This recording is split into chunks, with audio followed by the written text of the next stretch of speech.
Good morning friends, स्वागत है आपका अपने YouTube channel study with Ravi Thakur पर। तो चलिए आज की द हिंदी बड़ी ट्यूटोरियल वोकैबुलरी की शुरुआत करते हैं। वोकैबुलरी के पीडीएफ के लिए आप मुझसे टेलीग्राम ग्रुप पर जुड़ सकते हैं। मैं अपने टेलीग्राम ग्रुप का लिंक इसी वीडियो के डिस्क्रिप्शन बॉक्स में डाल दूंगा, तो आप इसी वीडियो के डिस्क्रिप्शन बॉक्स में जाकर मेरे टेलीग्राम ग्रुप के लिंक को एक्सेस कर पाएंगे। तो पहला ट्यूटोरियल जो दिया गया है उसका हेडिंग आप देख ही रहे हैं, tactical abstention on the UN human rights council resolution on Sri Lanka. तो जो पहला एडिटोरियल दिया गया है ये यूएन के जो ह्यूमन राइट्स है उनकी वोटिंग के बारे में दिया गया है। इंडिया के पक्ष के बारे में दिया गया है कि इंडिया का क्या रुख रहेगा, कि वो श्रीलंका के खिलाफ वोटिंग करेगा या श्रीलंका के पक्ष में वोटिंग करेगा। तो इसके रिगार्डिंग दिया गया है ये पूरा एडिटोरियल। इंपॉर्टेंट है क्योंकि यूएन को लगता है कि वहां पे जो श्रीलंका में है मानवाधिकार का हनन हो रहा है, तो इसके रिगार्डिंग वोटिंग होनी है। तो इसके लिए पूरा एडिटोरियल दिया गया, पढ़ लीजिएगा, इंपॉर्टेंट है। तो इसका जो पहला वर्ड है वो है एब्सटेंशन। एब्सटेंशन वर्ड यहाँ पे वर्ब की तरह यूज हुआ है। एब्सटेंशन वर्ड का मतलब होता है मतदान न करना, भाग ना लेना या फिर तटस्थ रहना, मतलब या वोट मतलब न्यूट्रल रहना, ना वोट देना और न्यूट्रल रहना, ना किसी के पक्ष में ना किसी के विपक्ष में, उसे बोला जाता है तटस्थ रहना। तो ये उसी के रिगार्डिंग हुई है बात, वोटिंग के regarding. Abstention is a formal act of not voting either for or against a proposal, that is called abstention.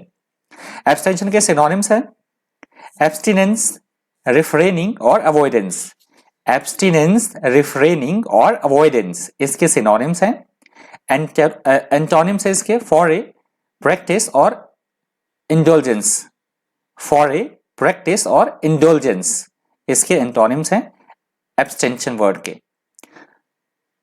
अगला शब्द है हमारे पास एब्सटेनिंग। एब्सटेनिंग यहां पे वर्ब की तरह यूज हुआ है। एब्सटेनिंग का मतलब होता है परहेज करना, किसी चीज से दूरी बनाए रखना, उसे बोला जाता है abstaining. If you abstain from something, usually something you want to do, you deliberately to do not do it, that is called abstaining. इसके सिनोनिम्स है रिफ्रेन, अवॉइड और डिजिस्ट। रिफ्रेन, अवॉइड और डिजिस्ट इसके सिनोनिम्स है। Antonyms है using, voting और testing. Using, voting और testing इसके एंटोनिम्स हैं एब्सटेनिंग वर्ड के। अगला शब्द है हमारे पास रिलक्टेंस। रिलक्टेंस वर्ड यहाँ पे नाउन की तरह यूज हुआ है।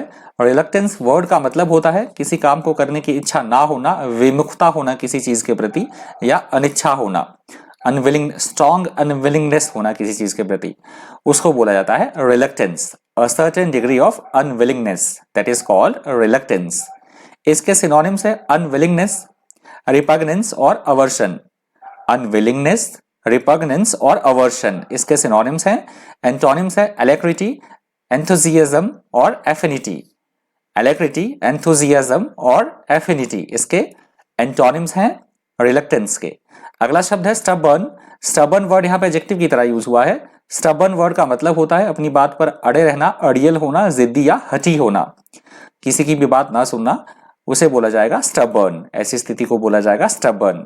समवन हु इज स्टबर्न और who behaves in a stubborn way is determined to do what they want and is very unwilling to change their mind, that is called stubborn. Stubborn के synonyms हैं obstinate, obdurate और inflexible. Obstinate, obdurate और inflexible इसके synonyms हैं। Antonyms है flexible, compliant और pliant. Flexible, compliant और pliant इसके एंटोनिम्स हैं स्टबर्न वर्ड के। अगला शब्द है एमिड। एमिड वर्ड यहाँ पे प्रेपोजिशन की तरह यूज हुआ है। एमिड वर्ड का मतलब होता है किसी भी स्थिति के या किसी भी बात के दौरान, किसी के बीच में, के दौरान या के मध्य की सेंस में इसका अर्थ लिया जाता है। If something happens amid noises or events of some kind, it happens while the other things are happening. That is called amid.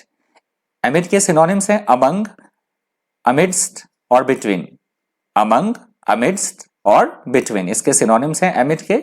Antonyms है beyond, outside और away from. Beyond, outside और away from इसके antonyms हैं amid word के। अगला शब्द हमारे पास regressing. Regressing word यहाँ पे वर्ब की तरह यूज हुआ है। रिग्रेसिंग वर्ड का मतलब होता है स्थिति का और ज्यादा खराब हो जाना, गंभीर हो जाना, या फिर पहले वाली अवस्था में वापस चले जाना, अविकसित अवस्था में लौट जाना, उसे बोला जाता है regressive. To go back to a former condition or less developed way of behaving, that is called regressing. इसके सिनोनिम्स है डिक्लाइनिंग, डिवॉल्विंग और डिक्रीज। डिक्लाइनिंग, डिवॉल्विंग और डिक्रीज इसके सिनोनिम्स हैं। एंटोनिम्स हैं कॉन्वलेसेंट, अकम्प्लिशिंग और अचीविंग। कॉन्वलेसेंट, अकम्प्लिशिंग और achieving इसके एंटोनिम्स हैं रिग्रेसिंग वर्ड के। अगला शब्द है हमारे पास एम्ब्लेमेटिक। एम्ब्लेमेटिक यहाँ पे एडजेक्टिव की तरह यूज हुआ है। एम्ब्लेमेटिक का मतलब होता है किसी भी बात का प्रतीक होना, प्रतीकात्मक, घोतक या लाक्षणिक होना, उसको बोला जाता है emblematic. If you say that something is emblematic of a state of affairs, you mean that it is characteristic of it and represents its most typical features, that is called emblematic. तो emblematic की जो synonyms है वो है symbolic, representative और symbolical. Symbolic, representative और symbolical इसके synonyms हैं। एंटोनिम्स हैं अटिपिकल और लिटरल। अटिपिकल और लिटरल इसके एंटोनिम्स हैं एम्ब्लेमेटिक वर्ड के।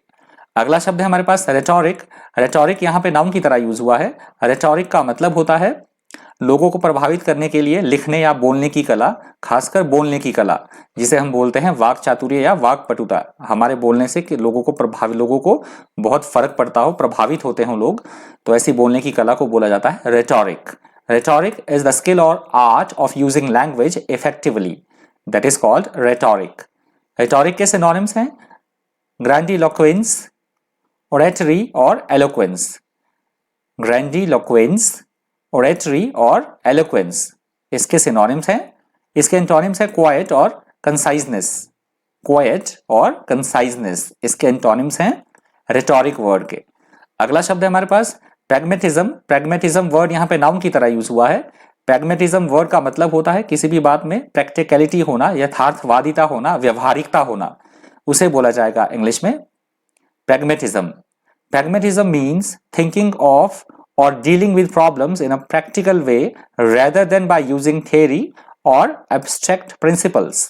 That is called pragmatism. तो pragmatism के जो synonyms हैं वो है realism और practicality. Realism और practicality.